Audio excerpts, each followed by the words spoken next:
401k plans were introduced nearly 30 years ago, and at the time billed as a way to democratize investing. Soon after their debut, 401ks began to replace pension plans as the primary retirement savings vehicle for most Americans. Now, as Congress debates changes to the plans and workers contemplate billions of retirement dollars that have vanished in the aftermath of the credit crisis, it's time to take stock of the 401k. Joining us to discuss the current state of retirement in America and the future of 401k plans is MoneyWatch.com's editor-in-chief, Eric Schurenberg. Thanks for joining us, Eric. Hi, Jill. So, 30 years later, how are the 401k plans doing? Jill, I think it's time to declare the 401k a failure.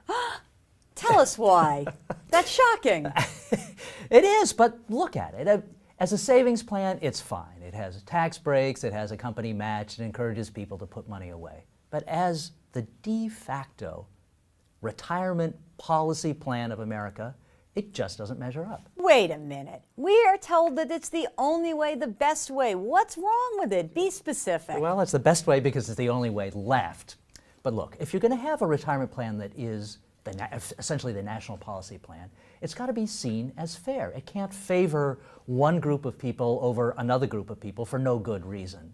Fair? Wait a second. How's it not fair? All the employees get to participate. What's wrong with that? Well, what's wrong is that the result you get depends an awful lot on when you retire, the accident of your year of birth. So you can put in the same amount of money over your 40-year career, you can invest it exactly the same way, and whether you retire wealthy or in poverty depends a lot on whether there was a bear market the year you quit work. But 401k plans have this myriad of investment options. Isn't choice good? Isn't that a good part of the plans?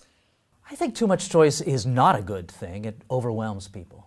But the worst choice that's available in a 401k plan is a choice not to participate. If a plan is going to be the basis of a national retirement policy, it's got to be adequate. And what we see with 401ks is that when times get tough, as they are now, people stop contributing. They stop contributing at the point where they need to the most, when asset values are low, where they could stand to make the most money, and yet they panic. And what's even worse is that employers also stop contributing. And we've already seen about 30% of companies that offer 401k plans have stopped putting in their match, and that's just not forgivable.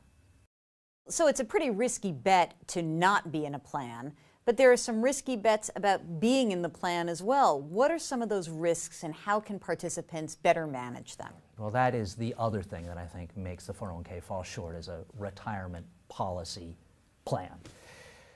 It shouldn't force people to take risks that they don't have to take. Now, there is always going to be risk in a retirement plan. There's always going to be risk in the economy. But some risks can be insured away. And one of them is longevity risk, the risk that you'll outlive your savings. A pension takes care of a longevity risk. It guarantees you a check as long as you live. A 401k depends on how you spend it, whether you run out of money too soon or whether you have saved too much. It makes it the responsibility of every single participant take care of that longevity risk. So some people will naturally save too much. Some people will save too little because no one knows how long they'll live. If a risk can be insured away, it ought to be done. Eric, thank you so much for joining us. My pleasure.